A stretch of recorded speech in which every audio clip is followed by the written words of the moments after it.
Kan Radyo DCGB, ang kabilugan kan mga baretang kinalap, kan pinagsarong puwersa, kan News Center, asin Mega Force Patrol. DCGB, Bareta, alas 12. DCGB, Bareta, alas 12. Mga pinakahuring pangyayari sa Kabikolan, sa nasyon, asin ibang parte kan kinaban. Ibabareta na ngunyan. DCGB, Bareta, alas 12. Ngunyan, ang sa inyong tagapagbareta.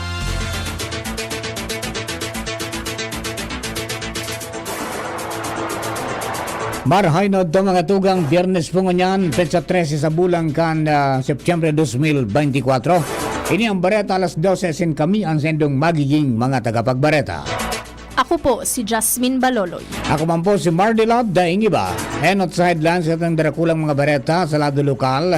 Klase sa mga pribado asin pampublikong eskwelahan sa Albay. Sinuspindir ngunyan aldaw dahil sa pagkuran ang mga albayano pigabisuan na magsunod sa mga abiso kan LGU. DOH Bicol, pinag-iingat ang mga Bicolano sa MPAX, mga sintomas kanhelang inilatag. National Irrigation Administration Albay nagpabakal nin 600 na sako nin bagas ngunyan aldaw na may 29 pesos an kada kilo. Department of Agriculture Bicol, pigiinguwa na magkaigwanin kadiwa ng Pangulo ang kada munisipyo asin syudad sa Bicol. Sa headlines sa lado nasyonal, tulong Chinese na nagtabang para makadulag si Alice Guo pinangaranan. Malacanang, siniguro na bilog pa man giraray ang suporta ni PBBM kay Defense Secretary Gilberto Chodoro.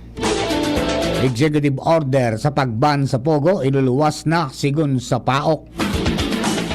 Dating PCSO General Manager Royina Garma sinayumahan ang pagkakaimbwelto sa pagadan sa tulong Chinese sa Davao. Sa ibang nasyon, China nagpatanid na rurunuton ang si Isayman na dayuhan na makikiaram sa disputed waters. Baretang Sports, anom na Pinoy Paralympians nakaresibin ng tig 1 million pesos gikan sa Office of the President. Yan ang headlines yun sa detalles sa mga bareta enot sa lado lokal. Ang baretang ini hatod sa Indukan. Aluminum hydroxide, magnesium hydroxide, Simeticon, Kremel S. Hyper Bilis. Bilis. Bilis sa hyperacidity in as fast as 5 minutes. Suspendido ang klase sa gabos ng mga pampubliko asin pribadong eskwelahan sa interong probinsya ng Albay dahil sa paguran na na-experiensyahan. Ilan ipinaluwas na anunsyo kasubagong aga ni Albay Governor Attorney Grex Lagban bilang pamayok ang Provincial Disaster Risk Reduction and Management Council o PDRRMC. Ipinaliwanag ang gobernador na kasunod naman ini ka mga deklarasyon in orange rainfall warning sa probinsya dahil sa bagyong Bibingka. Katakod gani, inabisuan kang gobernador ang mga albayano na maging maikmat asin magsunod sa mga ipapaluwas na abiso kan sa indang kanya-kanyang lokal na gobyerno para sa kaligtasan kan gabos. Ang baretang ini hatod sa Indukan. Liver Aid Silimarine Capsule. Liver Aid. It's liver or lover, boys.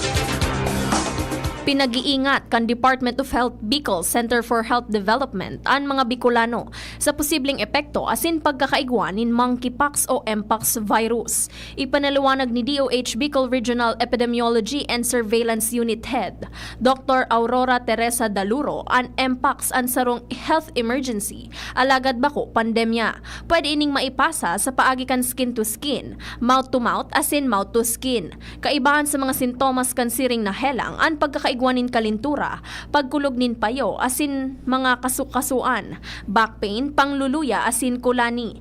Sa siring na sitwasyon, inabisuhan ni Dr. Daluro ang gabos para maibitaran ini dakulang bagay asin makakatabang ang perming pag-sanitize asin paghugas nin mga kamot. In kaso man na makamati ka nasabing sintomas, importante ang pag-isolate tulos asin pagpakonsulta sa pinakaharaning health center. Ang baretang ini hatod sa Indukan. Revicon Tablet. Lakas na kaya ang ambisyon mo. Liging ganyan ka National Irrigation Administration o NIA Albay ang publiko na probitsaran ang sarong aldaw na bagong bayaning magsasaka rice sa kadiwa ng Pangulo para makabakal ng bagas na minakantidad ng 29 pesos kada kilo. Sigon kay Engineer Mark Floyd So kaniya Albay, magiging prioridad din dang makabakal kang bagas ang mga miyembro kan 4Ps, solo parents, persons with disability as mga senior citizens sa probinsya.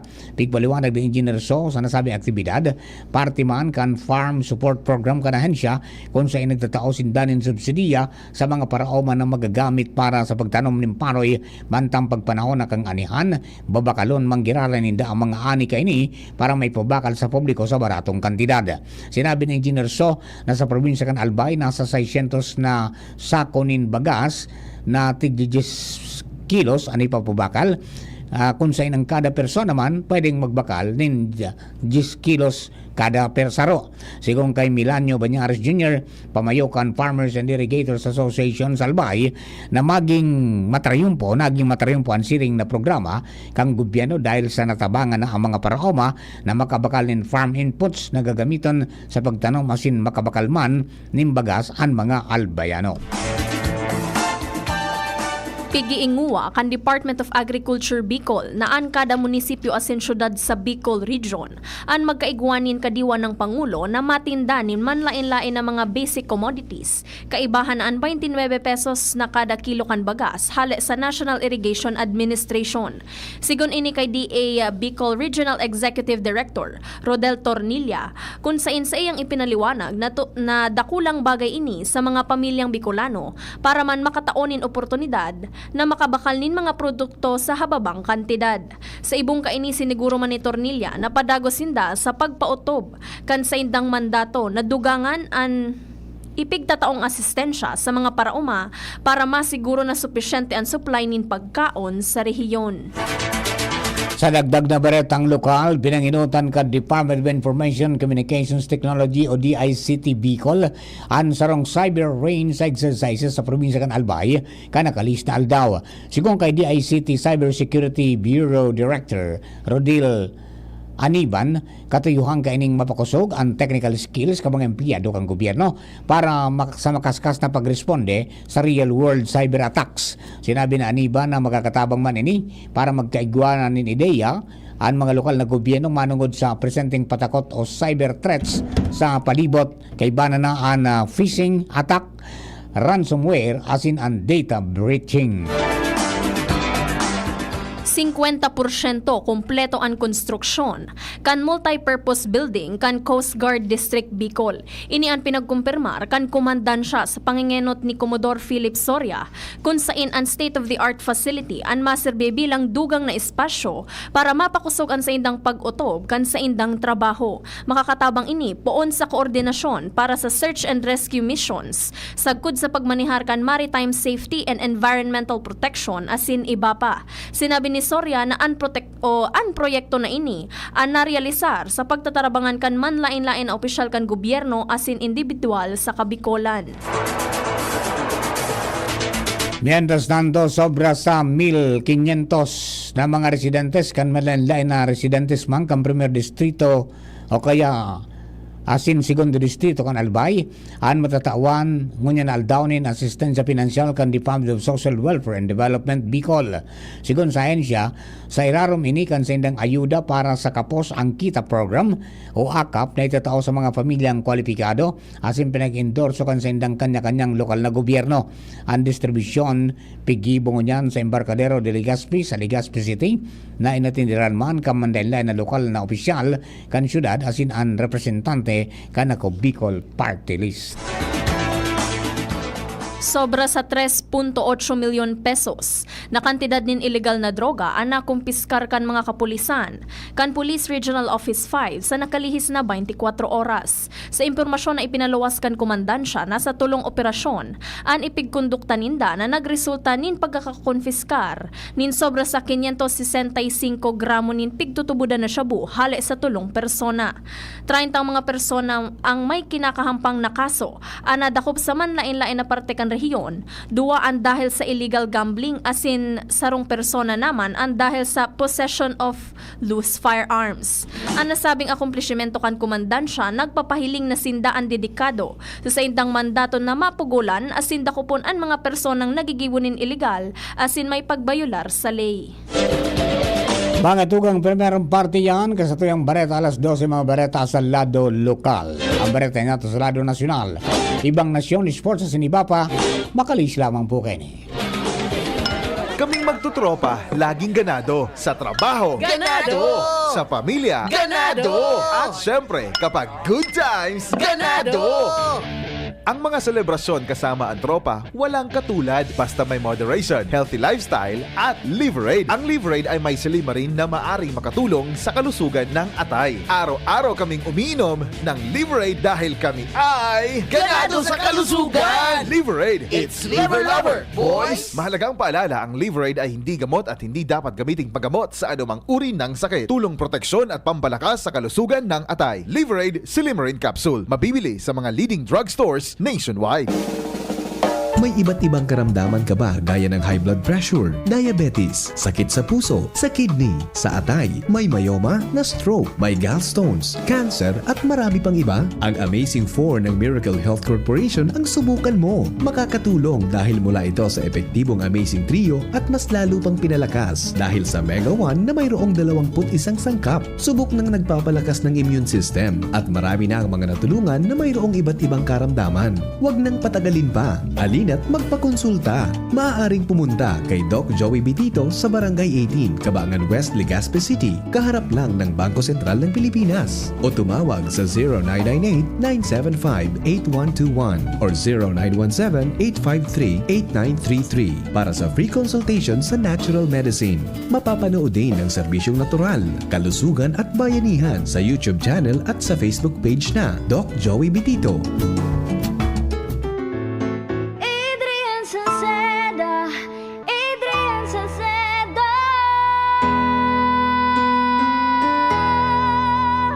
Padagos ang pagtabang niya sa sato padabata.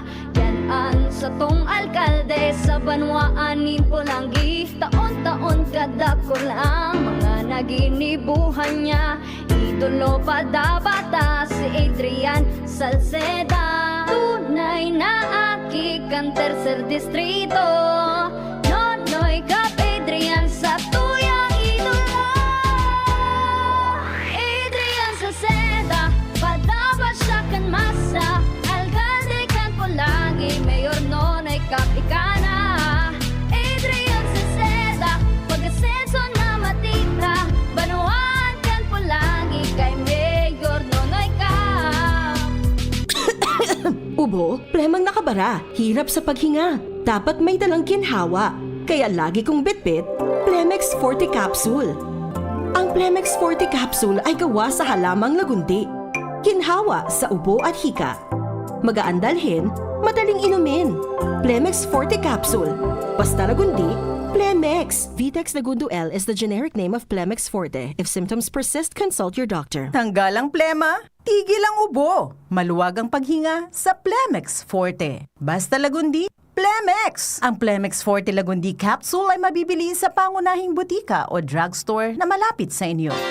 Inihahatod sa inyo kang Department of Environment and Natural Resources, Regional Office No. 5, ang programang Kapalibutan Ta at Tamanon Ta. Kapalibutan Ta at Tamanon Ta. Programang magtataunin informasyon asin kaaraman, manungod sa satuyang kapalibutan, asin sa mandato kan Department of Environment and Natural Resources. Sa tunghinanyugon, kada Huwebes alas 11 sagkod alas 12 nin pagkaudto, Kapalibutan Ta at Tamanon Ta. Hatod sa inyo kang DENR Regional Office 5 asin kan istasyon na ini.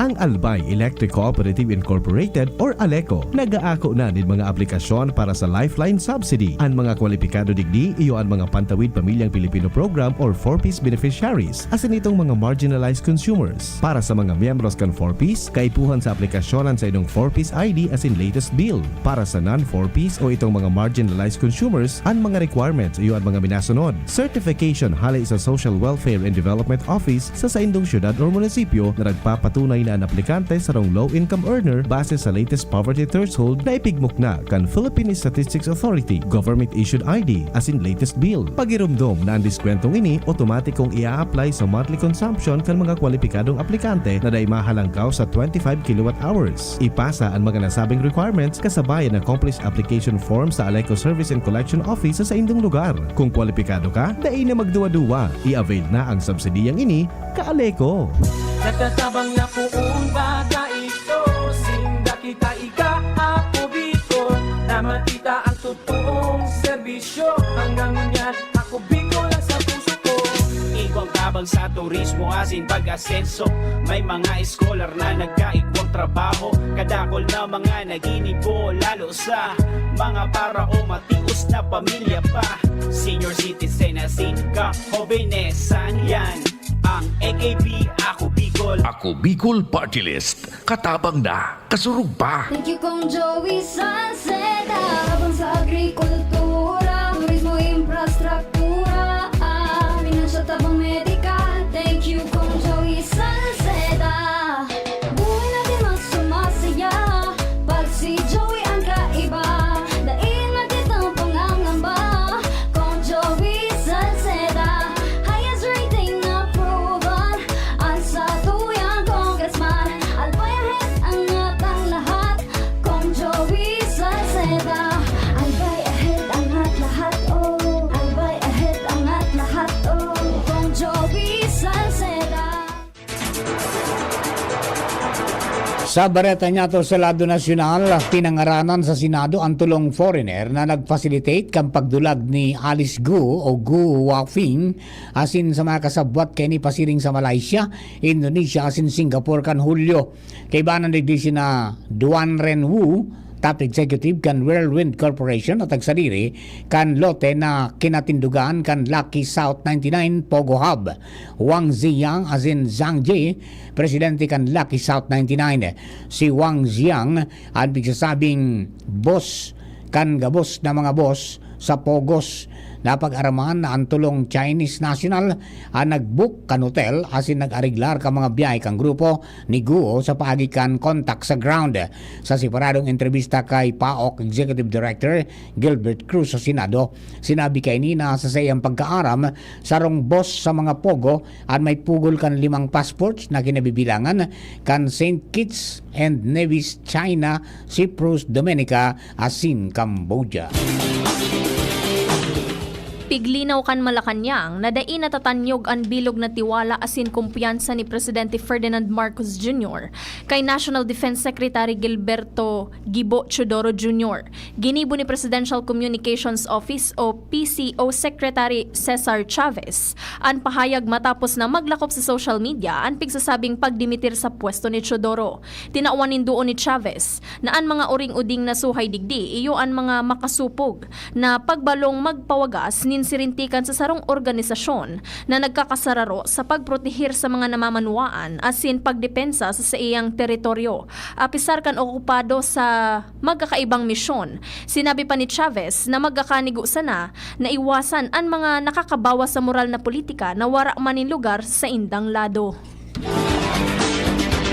Mientras tanto nagsumitir na kasuhapon ang pinatalsik na Bamban Mayor Alice Gu o Gu Waping kan sa iyang counter affidavit para sa material misrepresentation case na isinangat kontra sa iya. Kinumpirma rin ni Commission on Elections o COMELEC Chairman George Erwin Garcia. Kasuhapon ang itinilaan na deadline kan pagsumitir kan dating alkalde kan sa iyang counter affidavit na pinalawig nin 2 beses. Nagiramduman na enot ng inisyuan kan poll body si Guo nin supina kan Agosto 13 para ipaliwanag ang pigsasabing material misrepresentation sa iyang Certificate of Candidacy kan 2022 election. Mientras na nakatalaan man na isumitir kang COMELEC Law Department ang mga rekomendasyon kini sa kaso ni Guo sa COMELEC and Bank sa masunod na simana. Enot ang sinabi ni COMELEC Chairman Garcia na importantiho na maresolbiran ang misrepresentation case kan dating alkalde bilang preparasyon sa pagsumite ng Certificate of Candidacy o COC sa Oktubre 1 sa G8 kan mga madalagan sa 2025 midterm elections. Inintanganing mapag-isipan ni Marahay ka mga madalagan na kandidato ang sendang ibubugtak sa COC. Makusog na pinahimutikan ni dating Cebu City Police Director Police Colonel Royina Garma ang sa iyang pagkakaimbwelto sa insidenteng guminadan sa buhay kan tulong Chinese drug lord sa laog kan Davao Prison and Penal Farm sa irarom kan administrasyon ni dating Presidente Rodrigo Duterte. Sinabi ni Garma na wala siyang naihiling na dahilan para maimbweltoan sa iyang pangaran sa mga insidenteng ini dahil wala man siyang aram sa mga pangyayaring ito. Ang solamenteng naihiling niyang rason, iyo ang pagmati ni Jimmy Fortaleza na iyo ang most guilty dahil siya ang naging testigo sa gabos na mga nangyayari sa laog kan kulungan. Dagdag pa kan dating opisyal na naghagad siya nin tabang o nagtahagad sa iya nin tabang si Fortaleza para matauanin presidential pardon para makalibre sa karsel. Tulos ining sinayumahan ni Garma asin inabisohan nagibuhon sana ang papel niya sa laog asin magkuanin sa diring abogado para ilaban siya sa korte. Sinabi niyang bako siya ang madesisyon kudi ang mga nakakaitaas para dangugon ang sa iyang pakihuron na makaluwas na sa Davao Prison and Penal Farm. Mantang sa iyang pagpapaliwanag, wala siyang makusog na ebidensya na magpapatunay na ini mananggad ang mga posibleng rason para idamay siya sa isyong ini. Iba man sigun sa iya ang dalagan kan isip ni Fortaleza asin daiman niya pugol kung ano man ang magiging kasimbagan kaini kontra sa iya. Ipinahayag ang Presidential Anti-Organized Crime Commission of PAOK na iluluwas ka na Malacanang sa laog kan ninduang simana ang executive order may kinaraman sa pagban ka mga Philippine Offshore and Gaming Operators o POGO. Ipinahayag ni Presidential Anti-Organized Crime Commission of PAOK na ang EO magiging basihan para sa dagos ng pagbabawal ka mga pogo sa nasyon matapos na ipag-orden ni Presidente Ferdinand Marcos Jr. ang total ban digdi. Ipinahayag ni PAOK Undersecretary Gilbert Cruz na pigariglar na sa nangunyan ang magiging implementasyon kan direktiba alagad malinaw na ang kahulugan kan lambang termino kaini. Magiramduman na inanunsyo ni Presidente Bongbong Marcos sa iyang ikatulong SONA o State of the Nation Address kan Hulyo na ipagbabawal niya ang gabos na operasyon ng Philippine Offshore Gaming Operator o POGO sa Pilipinas. May tsansa ng maging regular na mga empleyado kan gobyerno na may 10 years in service pa itaas pero bako pa man permanente ang status. Sinabi ni Civil Service Chairperson Carol Nograles na ini sa paagi kan Civil Service Eligibility Preference Rating kung saan matatawanan nin plus 10 points ang mga government employees na 10 taon na sa serbisyo maski dai pa nakakapasar sa civil service exam. Alagad kaipuhan pa man giraray na magkua ang mga ininin civil service exam pero pwede nang dai maabot ang 80% na passing grade. Gustong sabihon ang mga makakakua nin 70% sagkod 79% ikukonsiderar ng pasado dahil sa plus 10 points ang minimum 10-year requirement sa government service. Sigun kay Nograles, pikukonsiderar ninda ang mahiwas na eksperyensya kan mga nasabing empleyado dahilan man sa halawig na nindang pagserbisyo sa gobyerno. Sa bareta niya to sa ibang nasyon, nagpatanid ang China na rurunoto ninda ang siisay man na dayuhan na makikiaram sa sindang teritoryo kaibanan ang pigaaragawan na kadagatan kung sa in parte kay ni ang West Philippine Sea. Sinabi ini ni Chinese Army Lieutenant General He Li, apisar ka naglalaom ang China na mamantinir ang disputed water bilang kadagatan nin katrangkiluhan. Alagad sinabi man kan Chinese official na kapag pinayro kan Amerika ang phone kay ni na sekreto, isulong ang mga mga nasyon sa frontline o kapag ang US na mismo ang nasa frontline, ang People's Liberation Army kan China, determinadong runoton ang siisay man na dayuan na magbalo na makialam sa indang territorial, sovereign, maritime rights sa interest. Magiramduman na sa nakalis na mga bulan, nagkaigwan ng diskusyon sa pagultanan kan US as in China, may kinaraman sa nag-itaas na assertive approach kan Beijing sa disputed maritime regions kay banan ng South China Sea. Kaswapon sinabi ni Lieutenant General Haley na ang resolusyon sa nasabing mga tensyon nakadepende sa Amerika. Baretang sports, siring kan mga nainot na Filipino Olympians, tinauan manin onra ni Presidente Ferdinand Marcos Jr. ang anom na Pinoy Paralympics na suminabak sa Paris Games 2024. Nakaresibi nin tig 1 million pesos gikan sa Office of the President ang archer na si Agustina Bantilok, taekwondo Jean Alain Ganapin, wheelchair racer Gerald Mangliwan, javelin thrower Sandy Asusano, asin ang swimmers na sina Angel May Otom, asin Ernie Gawilan. Hapera sa cash incentives, nakaresibi man sinda nin presidential citations gikan sa presidente. Present man sa pagtaunin onra ang pamilya kan Paralympians. Wara man ni naiuling medalya, proud pa man giraray ang mga Pilipino sa tibay na pinailing kan Paralympians sa Para Games 2024. Sa tuyang bareta sa Sensas and Teknolohiya, Silent Modes Power Mask an apod sa imbensyon sa Estados Unidos sa sarong unique relaxation mask o maskara na kayang makapagtaonin relaxation sa sarong persona asin makakatabang na mga turugini.